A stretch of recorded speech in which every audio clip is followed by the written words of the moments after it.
আমাকে জিতে দাও আল্লাহ, আল্লাহ তোমার বান্দারে জিতে দাও আল্লাহ, আল্লাহ টাকা খেলে বসতে চাই না আল্লাহ, আল্লাহ আমার মালিকটারে জিতে দাও আল্লাহ, আমার টিমটাকে জিতে দাও, আমার বিশ্বজয়ে বাংলাদেশের মালিকদেরকে জিতে দাও আল্লাহ, আমার জয় আল্লাহ, জিতে দাও না, আরেকটা গোল দাও, আর একটা গোল দাও আল্লাহ, আল্লাহ তোমার আমার কথা তোমার কানে গেছে আল্লাহ, আল্লাহ তুমি শুনেছো আল্লাহ, সর্বোচ্চ করেছি আল্লাহ, আল্লাহ আমাকে মারিও না আল্লাহ, আল্লাহ আমাকে মারিও না আল্লাহ, আল্লাহ আমাকে মারিও না আল্লাহ, আল্লাহ তোমার দরবারে শুধু সেজদাতে পড়ে থাকুম আল্লাহ।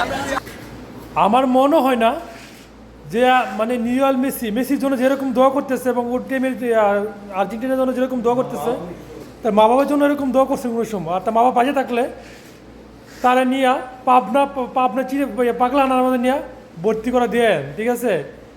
কোন দেশের খেলা বাংলাদেশে যেভাবে আকুতি মিকুতি করতেছে আল্লাহর কাছে, মনে হয় না যে কোনো মুসলমানের কাছে এরকম হতে পারে। আর যা নিয়ে আপনারা সত্য কথা বলেন, আপনার মতামত কমেন্ট বক্সে জানা যাবেন, সে যে কাজটা করতেছে ঠিক করতেছে কিনা। ভিডিও পশ্চিমভাবে শেয়ার করবেন, তাদের সবাই দেখতে পারে। এবং আমি বাংলাদেশের পুলিশ বাহিনীদেরকে দৃষ্টিকে বলতেছি, আপনি তাকে দইরা জেলে নিয়ে ঢুকাই দেন 5-6 মাসের লাইগা, পারলে তার পুলিশকে গরম ডিম দেন, তুমি মানসিকভাবে সুস্থ হয়ে উঠতে থাকা, ঠিক আছে? ওকে।